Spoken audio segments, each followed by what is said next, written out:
Look, before we move on to preview the Newcastle game, then we've always liked to focus some attention on the Saints women's team. Played Sunderland today at St Mary's in front of about 2,800. Jacob, I know you were there. The score was 1-0 thanks to Ella Pusey's second goal of the season. They're now up to second in the championship table, which is brilliant. Steve, I saw Kayla Rendell had been picked in the, I think it was the FASWL Full-Time Magazine Team of the Weekend last week, and Ella Pusey had also been nominated for Player of the Week. So alongside today's result, I think that's 4 wins in 7 games now. Great to see the team doing so well individually and together.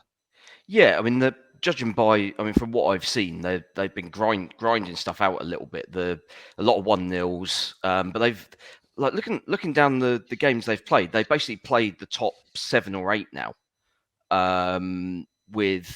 Sunderland today was the first game they've played against anybody sort of below that. Mm-hmm. So I think for them to have been sort of up in contention already, shows sort of how quickly they've adapted. Obviously, they had that one game, that opening game at home to Charlton, where they kind of got taught a little bit of a lesson, really.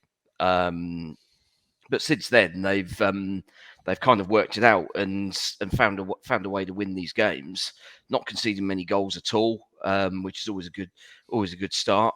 Because if you're not conceding, then at the end of the day, you can win games with just the single goal, and that's obviously what they've been relying on.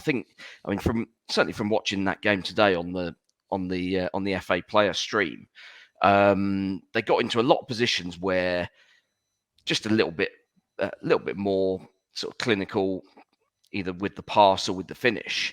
They probably should have put Sunderland away by 3 or 4, but that's something that they'll learn, and they'll probably learn the hard way. They'll probably come up against somebody, not take the chances that they've had, and go down the other end, and they'll score their one chance that they create, and that'll be the lesson. Then they'll hopefully move on and learn from that.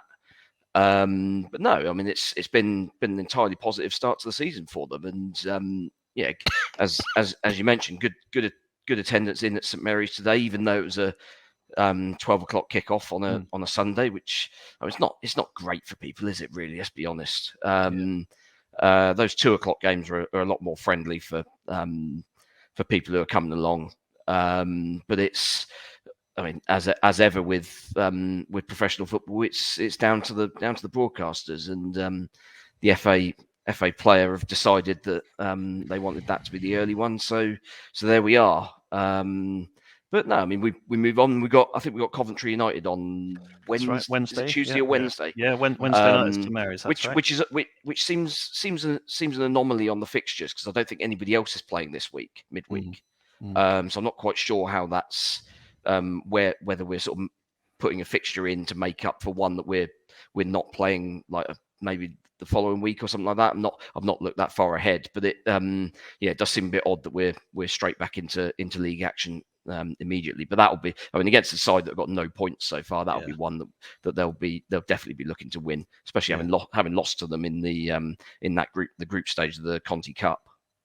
Yeah, no, good stuff. Well, Chris, who I know goes to a lot of the games, says great game and we march on. We're in 3rd on goal difference. So apologies, Chris. I know Martin wouldn't have made that statistical error there. So, and he said I think it was due to a fixture clash on Sunday, and there's 300 increase today compared to the Charlton game. So it shows that things are heading in the right way. And further good news this week as well, as Starling Bank became the official 2022-23 principal partner for the women's team. Starling, with that game against Sunderland today, will now feature on the first team logo.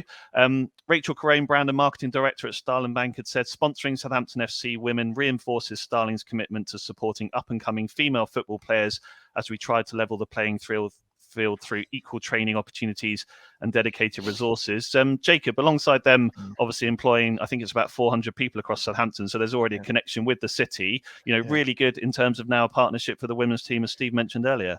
Yeah, and I think it's always good to have that type of sponsor that it can see what you're trying to build, and I think it's perfect for what Southampton and Marion Spacey Co especially are trying to do in terms of investing in the ground upwards. Really, they're developing grassroots teams, coaches. I think that's part of the agreement. So this is an agreement that extends beyond just a shirt sponsor. More investment, more structure. I think what Southampton have done, and Marianne SaintsFC in particular has done over the last 18 months especially, has been remarkable, not only in focusing on the progression on the pitch, but building everything, the academies, the age groups below it. It's one of the things that Southampton as a supporter group should be really proud of, because they're managing to attract these type of sponsors. Attendances are only going to go up. I think there was 120% increase in season ticket sales this season. Incredible, and it only looks like it's going to grow. So really progressive work, and I think the sponsor only shows it as well. Yeah, no, good stuff. So great. Well, as Steve mentioned there, and Chris is really helpful here, he's saying it's because Saints are playing Newcastle at home next Sunday, Steve. That's why the game's been played midweek. So there you go. It's live info coming to you. But yeah, they're down at St Mary's on Wednesday night. It's again £8 for adults, and I think £2 for under 18. So why not get down there and give them some additional support with the team doing so well?